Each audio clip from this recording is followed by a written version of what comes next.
America అధ్యక్షుడు Donald Trump Nobel శాంతి బహుమతి కోసం నానా తంటాలు పడుతున్నారు. ప్రపంచంలో ఎక్కడ చిన్న ఘర్షణ జరిగినా అక్కడ వాలిపోయి పంచాయతీలు చేస్తున్నారు.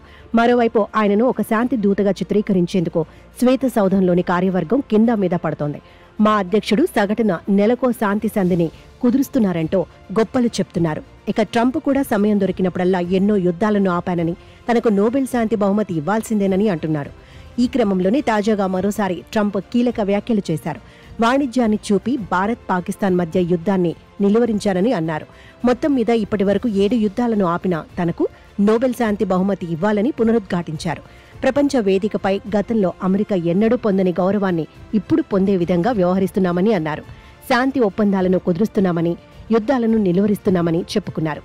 భారత్ పాకిస్తాన్ సహా 7 యుద్ధాలను ఆపామని, వీటిలో 60% వాణిజ్య అంశం ఆధారంగానే నిలిచాయని ట్రంప్ వివరించారు.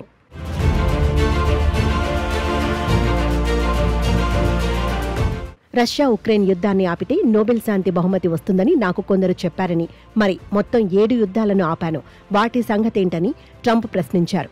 ఏదో ఒక రీతిలో రష్యా ఉక్రెయిన్ యుద్ధాన్ని ముగిస్తానని ట్రంప్ తెలిపారు. మరోవైపు నోబెల్ శాంతి బహుమతి విషయంలో ట్రంప్ ఆశలకు గండికొట్టే అంశాలు కూడా బలంగానే ఉన్నాయి. జనవరి 20న పగ్గాలు చేపట్టిన నాటి నుంచి జూలై 15 నాటికి కేవలం 6 నెలల వ్యవధిలో ఆఫ్రికా, పశ్చిమాసియా, మధ్య ఆసియాలోని 240 ప్రదేశాల్లో 529 బాంబింగ్లను ట్రంప్ చేయించినట్లు పలు గణాంకాలు వెల్లడిస్తున్నాయి. అదే ఆయన కంటే ముందు అధికారంలో ఉన్న జో బైడెన్ 4 ఏళ్లలో 555 బాంబింగ్లను చేయించారు. ఇరాన్పై అతిపెద్ద బంకర్ బస్టర్ల వర్షం కురిపించారు. అయితే అమెరికా మాజీ అధ్యక్షుడు బరాక్ ఒబామాతో నోబెల్ విషయంలో ట్రంప్కు వైరం కొనసాగుతోంది.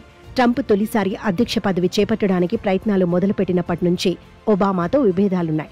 తన శత్రువు అధ్యక్ష పదవి చేపట్టిన 9 నెలల్లోనే నోబెల్ శాంతి బహుమతి అందుకోగా లేనిది తన విషయంలో ఎందుకు సాధ్యం కాదని ట్రంప్ అనుకుంటున్నారు. ఒబామాకు బహుమతి రావడంపై కూడా బహిరంగంగానే కొన్నాళ్ల నుంచి అక్కసు వెళ్లగక్కుతున్నారు. ఈ క్రమంలోనే సమయం దొరికినప్పుడల్లా నోబెల్ శాంతి బహుమతి కోసం ప్రయత్నాలు చేస్తున్నారు.